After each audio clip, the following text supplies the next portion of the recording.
Hello everybody, my name is Dada Vedaprajinananda, and today I would like to talk with you about something which is affecting all of us. It's the crisis of our civilization. It's a crisis of economy, a crisis of ecology, of politics. It's like we live in a time when we're really not sure what the future is going to be like. And I know that there have been many presentations. You can find a million on the internet. Everybody has a solution for the problem. So here's one more you can add to the mix, and you can evaluate it according to the merit of what I'm going to say. So today's crisis is one of, especially we're feeling it economically. In the developed world, we have a crisis of even the richest economies of Europe and America. And in the underdeveloped world, we still have a situation where half the population lives on just even $2 a day or less. So we have quite a work or task to do if we want to address this, just the economic problem, what to speak of other problems that are affecting us. So for the economic problem, basically, most of the solutions that are offered are usually offered within the context of the prevailing system that we have today. So if there's an economic problem, then one political party says they want to lower the taxes and balance the budget, and then another political party says, no, we want to stimulate the economy, we want to increase the spending of the government, and so there are different arguments supporting both. But these are the maybe we can say they're like band-aid solutions working within the context of the same system that has actually created the problem. So the first thing that we have to do is to really look at the fundamental structures that we have today and evaluate them and ask whether they have to be eternal or not. In the last century, there was a huge ideological battle between proponents of free market capitalism on one hand and the proponents of Marxism, Marxist socialism, or communism as they called it. So this was the huge battle that went on, and the world almost was incinerated on the basis of the differences that the different sides had.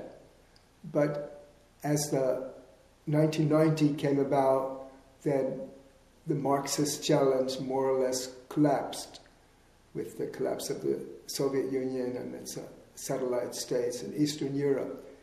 And the people who support the free market, the Western countries, they proclaimed their victory.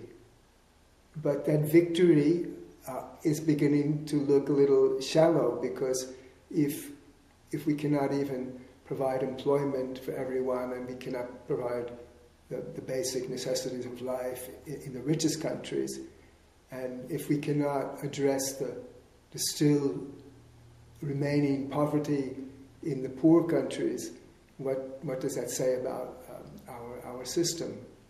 So let's look at this system. Is it eternal? Is the capitalist system eternal? Even though Marxism has collapsed, is capitalism something that we have to live with forever? And you know, people have been searching for solutions. They have been searching for solutions even outside the context of capitalism and Marxism. In the 20th century, the late 20th century, around 1960 or so, there was a movement of countries which they proclaimed themselves to be the non-aligned bloc. These were countries, India, Egypt, Yugoslavia, Ghana, a few others. And they wanted to forge a path independent of either capitalism or Marxism. But they failed. They usually, most of them usually ended up more or less aligned with the the Soviet bloc. They were politically more favorable to the Soviet bloc, and they really couldn't forge some kind of alternative.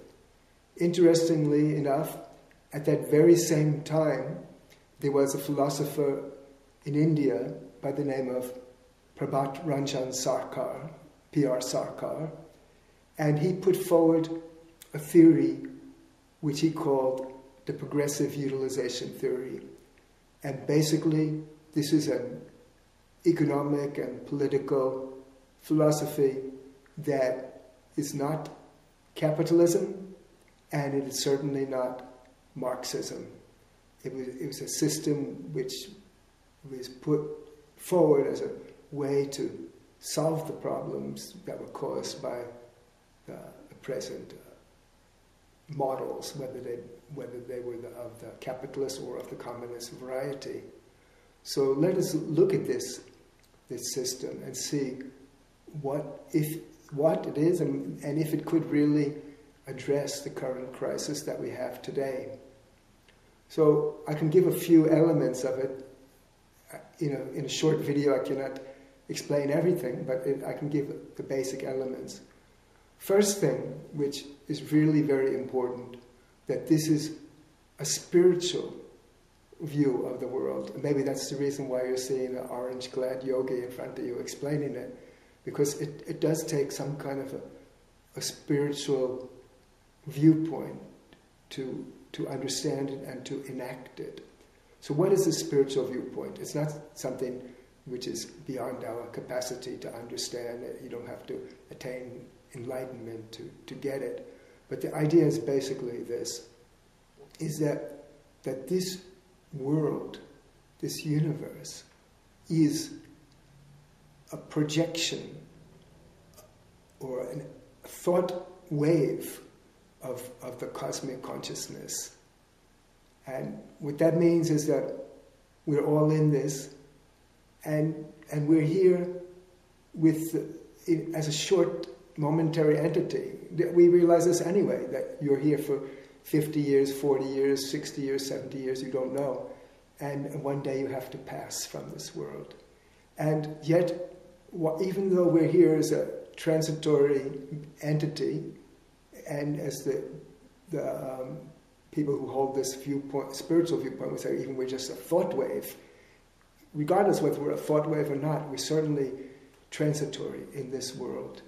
And because we're transitory in this world, our claims to ownership, exclusive ownership of things is kind of ludicrous, you might say. It's like the ancient pharaohs tried to bury their wealth with their bodies in hopes that they would take it with them to the next life. But we don't take anything with us. We're only here on this planet to utilize things. And the concept that such and such property has been given to such and such person for eternity this is only a construct, a human construct. It's not an absolute decree of God or of any one cosmic entity that this has to be. So our idea of exclusive ownership has to be questioned. A better way to look at it would be that we're just all part of one cosmic system, and that we're here to utilize things without holding exclusive, undying, or infinite, or eternal ownership of anything. And within this context, then, we're here to utilize things for the best capacity, to our best capacity, and for the good and happiness of all people. So this is a way to look at things in a spiritual framework. Capitalism and Marxism were both materialist philosophies. Marxism exclusively materialist, and they proclaim themselves as dialectical materialists, and they attacked any other belief system, whether especially religion. They said religion is the opiate of the mass. There's some value to that statement, but we can discuss that afterwards. But they even attacked the idea of mind. They say that mind depends on matter, and there is no spirit even beyond mind. Capitalism, on the other hand, didn't attack spirituality or religion directly, but utilized it to support its premises. But it too it's a materialist philosophy. The idea is to accumulate wealth, as much wealth as you can. And Marxism also was to produce more wealth, accumulate more wealth, use more wealth. But it's physical wealth, not spiritual wealth, certainly. And Marxism didn't give any importance to it. And capitalism, we say it gives importance to it, but in the end, it's the bottom line that counts in our present societies, and that's the most important thing. It's not human welfare. It's certainly not any high spiritual concept. So the idea of PROUT, the progressive utilization, is that this world is like a thought wave in the cosmic mind, and we're here as entities to utilize things, to utilize things together as if we're as a joint family. This is a very important concept, a joint family. If you live in a family and your mother and father are still around, you don't start to say, well, this thing is mine and that thing is mine and this part of the house is mine, the silverware is mine, and the television set belongs to my older sister, or the car belongs to my older brother. Everything we utilize, everything is one. We're a family.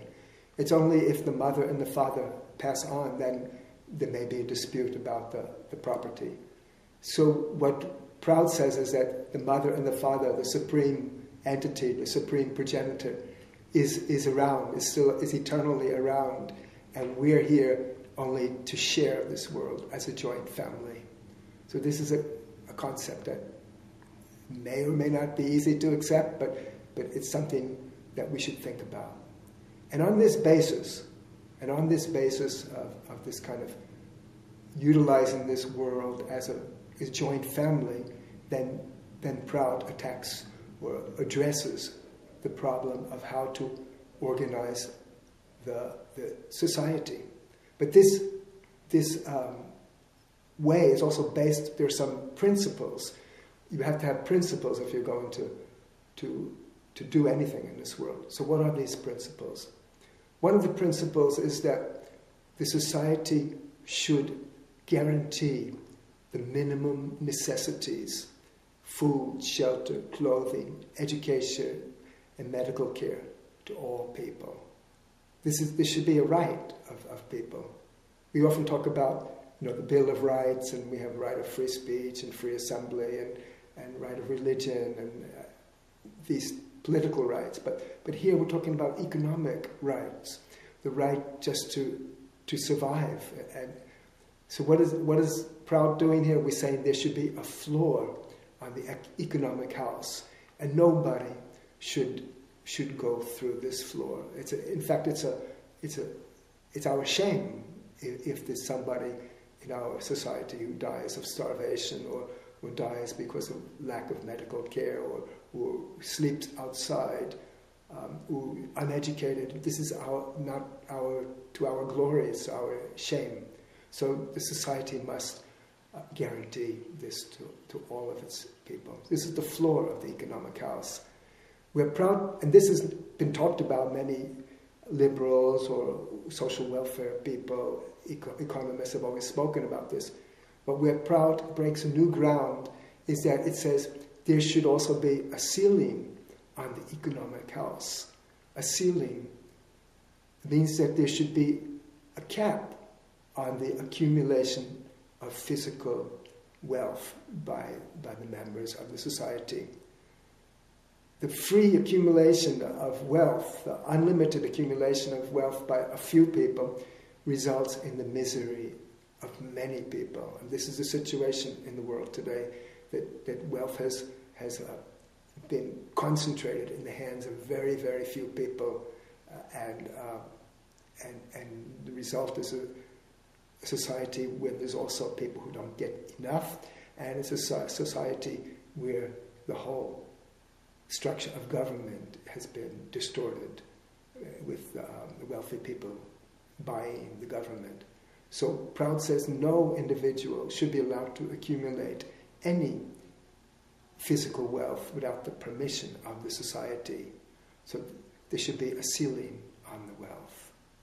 Then also how to distribute wealth. There should be some principle of that and how to produce it. The idea in PROUT is that there should be maximum utilization of the resources of the world. And these resources are physical resources, the normal resources that you see of the forests and the trees and the minerals and the soil, but they're also resources beyond that, the beauty, the aesthetic beauty that we get from things also has to be valued. And there are spiritual resources of this world too. You wouldn't want to convert a church where people have prayed for 1,000 years into a billiard parlor. It's the vibration of that, the sanctity of that place should be respected. So we should make maximum utilization of the mundane resources, the supramundane or aesthetic resources, and even the spiritual resources of this world. And they should be distributed in a rational manner. Now, what does a rational manner mean? Under capitalism, we see that they're distributed according to whoever can take them most efficiently, and it may be somebody will have many things, and somebody could even end up with nothing. Under the ideal of communism, although not the practice, the ideal was to have equality, and each according to his need, and the idea of everybody is basically equal. But the concept here is rational distribution. Rational distribution means that things should be, first of all, the minimum things should be given to people or supplied by giving purchasing power, and I will discuss that shortly. And then the surplus things, what to do with the surplus. In every society, there's always going to be this extra wealth beyond the minimum. How should this be apportioned in a way that will help be fair and help the society? So rational distribution means that surplus goods should be given in such a way as to inspire people who have made meritorious contributions to the society. So, for instance, in a society where only a few computers could be produced, that was the way it was, maybe 20 or 30 years ago, it would be an extreme luxury to have your own personal computer. So in such a society, those luxurious items should be given to scientists and doctors and people who could utilize them. And then as they became more plentiful, then the ordinary or other people would get them. And then those meritorious people, how would we inspire them to do more? Some new item, which is also in short supply, should be apportioned to them. This would be rational distribution. It's not equal distribution, but with the other principles in place of guaranteeing the minimum, it will be fair. And regarding how should the items or physical things be apportioned, for instance, the minimum, should we write a check to people at the end of every month with here are your minimum necessities? No. But we should supply purchasing power through full employment, and full employment which provides adequate purchasing power so that people will have be able to get those minimum necessities. But society has to arrange that. So in the present society, we find scarcities of labor, and people are chasing after jobs. Literally, they go to other countries to get these jobs. And we want to make a society where the jobs will chase after the people. So this should be our object. But there should be rational distribution of the resources of the planet. So this guaranteed minimum and rational distribution and maximum utilization, these are some of the fundamental principles upon which this kind of system would sit. Now, how to do that, how to bring that in place, and what would such a system look like. Here, we can bring in a concept which basically we can just define in 2 words: economic democracy. Economic democracy. In the past century, and even up to the present day, there was a tremendous storm and clamor for political democracy. Like the US went to World War I with this, under the slogan, "Let's make the world safe for democracy." And also at that same time, and just shortly after them, Woodrow Wilson proclaimed there should be self-determination for countries, and then the League of Nations was formed, and then later on in the century, African and Asian nations, which had been colonies of the European countries, got their independence, their political independence. And so, yes, we wanted to make the world safe. Everywhere people are claiming, yes, we must have democracy, let there be democracy. But democracy doesn't always give you your rights in this world. You may be able to vote for your president or your prime minister, but you don't have any vote whether you're going to have your job next year, because those jobs are not under your control. You have nothing to say about them. You're a hired person. So this is, especially under capitalism like that, basically the prevailing form of management and ownership is the corporation. So what is the corporation? The corporation is more like a system, you can say, of absentee ownership. You know, like if you live in a house and the landlord lives there, that's good, he'll take care of the house. But if the landlord is an absentee landlord, lives in another city, then that landlord may or may not take care very well, and it's not such a good thing. So, and corporate owners, who are they? They're the shareholders, and they're absent. They may live in another country. Some years ago, I was listening to a BBC broadcast, and the problem was of the plight of workers in an automobile factory in England, which was going to be closed down by a board of directors in Frankfurt, because a German company had previously bought that auto company. So that vote was in the hands of absentee people living in a foreign country, but they're the shareholders. So what do I say about it? What does this system, which Sarkar put forward, this proposal of PROUT, says? No, we should reorganize the society to give people their rights regarding their local economy, their jobs and their livelihood. So how to do that?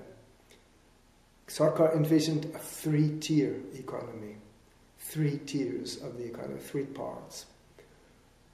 One part would be private ownership, as we have today, but this part would be confined to small enterprises dealing in non-essential goods. But enterprises which deal in essential things like food and shelter, clothing, education, basic necessities should not be strictly in the hands of individual or private ownership. For these entities, for most of the mid-sized entities, the idea was that cooperative ownership should be there. And what is cooperative ownership? Cooperative ownership is where the people who work in an enterprise are also the owners. They have a share. And those worker owners would vote in elections, and they would elect board of directors and the managers. And this is the cooperative system. And it can be applied to a large variety of enterprises, all except the ones which are huge in scope and also have a profound impact on the society. So what are these? These are the key industries, which would be transportation, communication, defense, and some basic minerals and energy production. These are key industries. And these key industries should be under public management, either through local government or through local boards, but not through central government. So this three-tier system is a way to bring about economic democracy, because most of the enterprises would be organized as cooperatives and people would be able to vote for them. So this sounds easy on paper, but it will be a revolution, basically. I hate to use this word because people get frightened, but it's a revolution in the sense of a fundamental change. This revolution doesn't mean blood and guts, but it means fundamental change. And sometimes fundamental change is a necessity, and there's no way around it. When the rights of people are continually violated and continually denied, and society heads towards a brink, then fundamental change is needed. So this is the economic context of the story. But economic democracy also means more than just changing the corporate forms. It requires a new way of organizing economies. In the world today, most places, we have concentration of not only wealth in the hands of a few, but in different regions. Cities become rich, the countryside remains poor. Countries in the northern hemisphere become rich, countries in the southern hemisphere are impoverished. There's tremendous disparity of wealth according to regions. So economic democracy also means we should have decentralized approach to the economy, and we should have a balanced economy.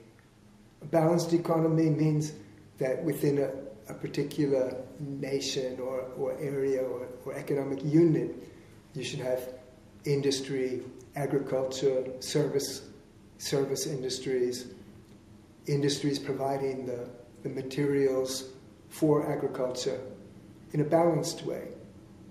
Presently, economists like to promote globalization and free trade as the solution to economic problems, because globalization means the enshrinement of a principle which is dear to economists called the principle of comparative advantage. Basically, this principle is that if someone is very good in one thing and much better than another country, then it's better just for the country which is good in that, let's say producing manufactured goods, that country should just specialize in that. And the other country which is not good in manufactured goods, forget about it. Just they should specialize in agriculture. And then by the trade, the mutual trade, then wealth will be maximized. But this works nice in theory, but in practice what it means is that the manufacturing countries have become wealthy, and the countries only dealing with their sending raw materials out and things which they don't add value to, they become impoverished. So the idea here is that this should stop, and that different regions of the world should develop in a balanced way. Like we have this expression, banana republics.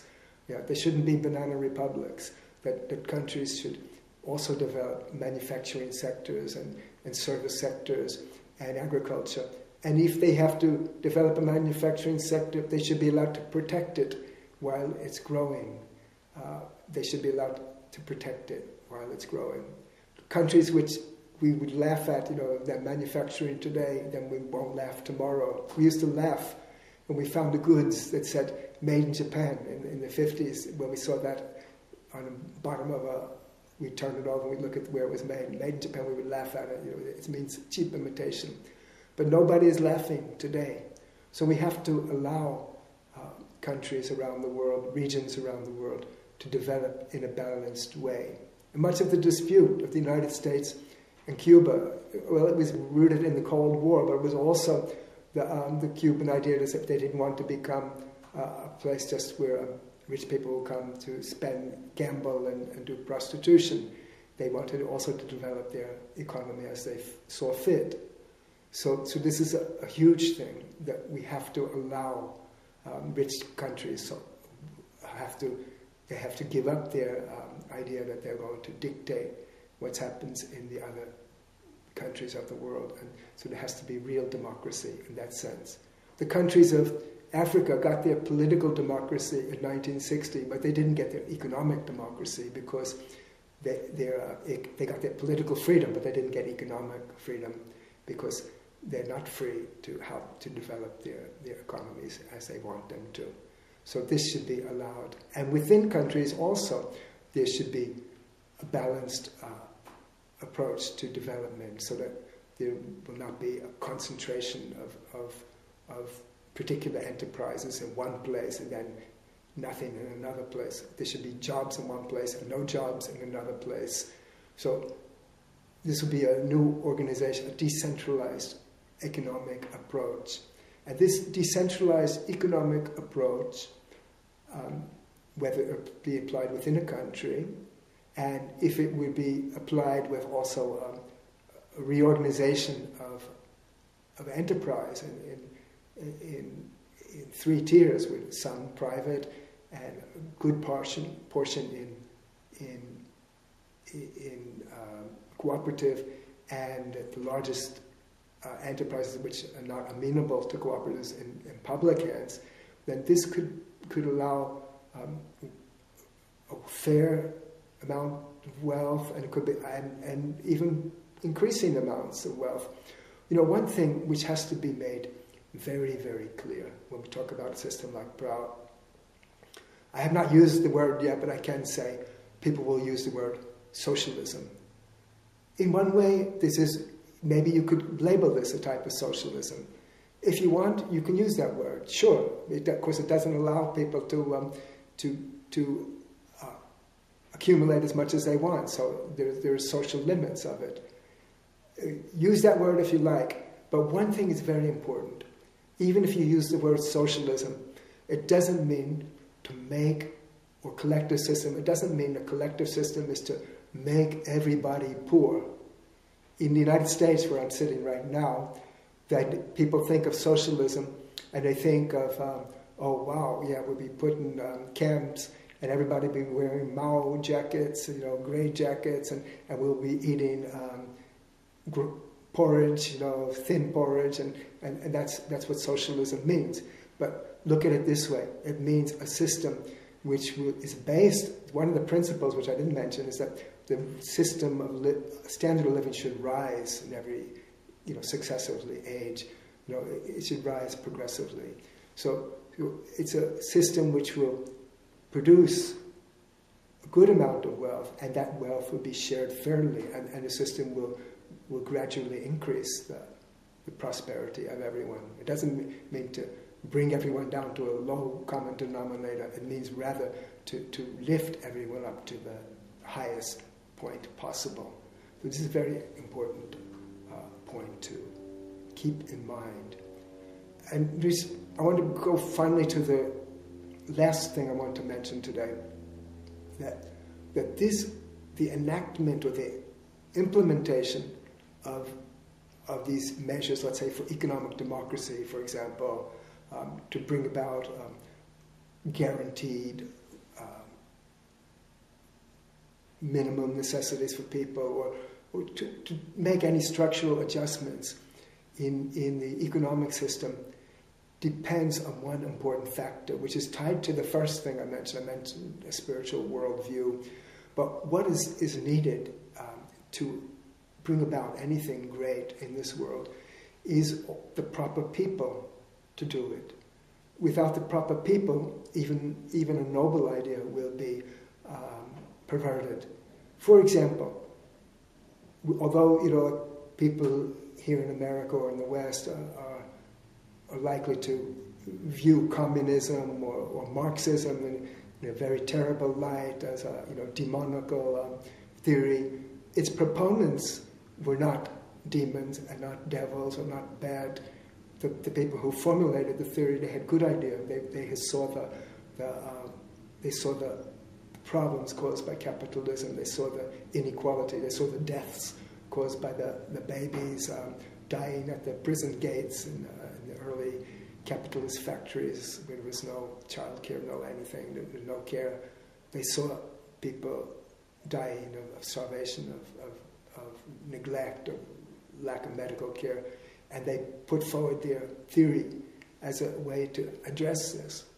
But when it was enacted by people, and those people had their own greed and their own same defects of people everywhere.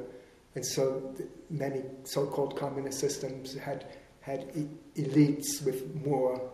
It's like that old joke from Animal Farm, all animals are equal, but some animals are more equal. The parable of Animal Farm is what happened. So even an idea which comes with noble purposes cannot be enacted unless there are noble people to enact them. We need to make proper changes in the society. We need ethical leadership, moral leadership, spiritual leadership, I will say. Spiritual, why? What do I mean by that?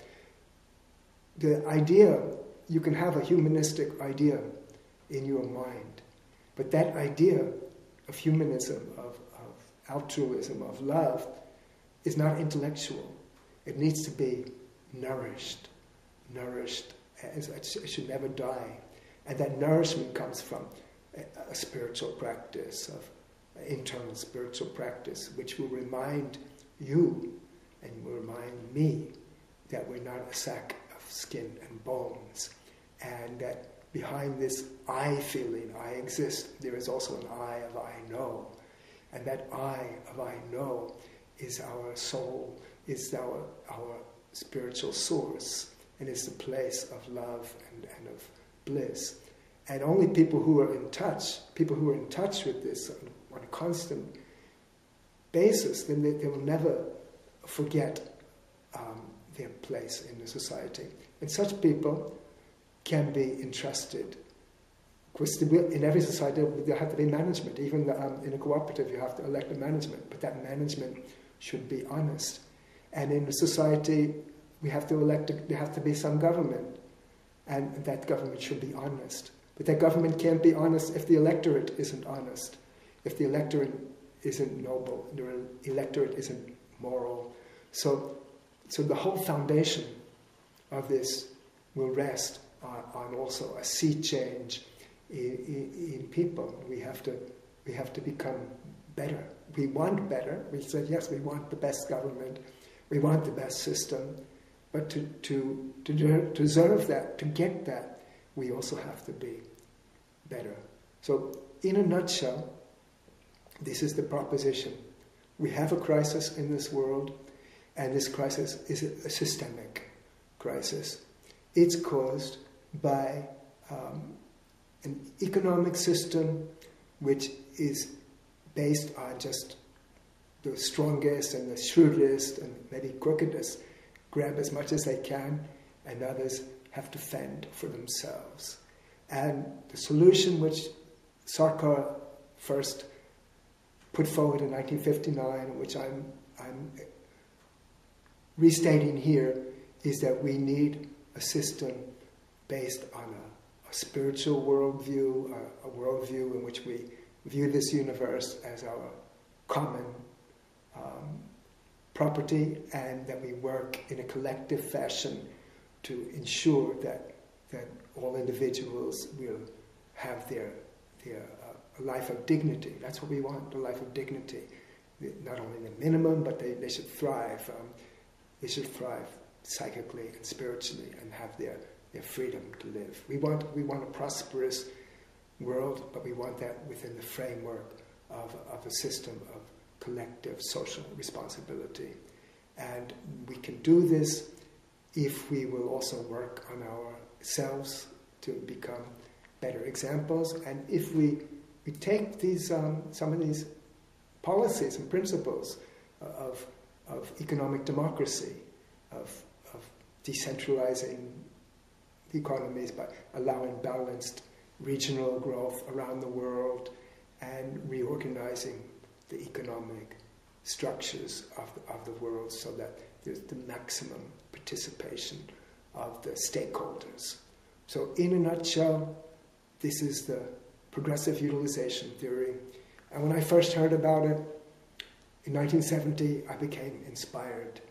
And I still am inspired and optimistic, and I'm sure that once people investigate it, they will adopt it, and society of the future will enjoy the fruits of the great thought and great insight that has gone into this theory. I'm sure that the crisis which I speak about today, which I began my talk with, will be overcome. That's all I want to say. Thank you.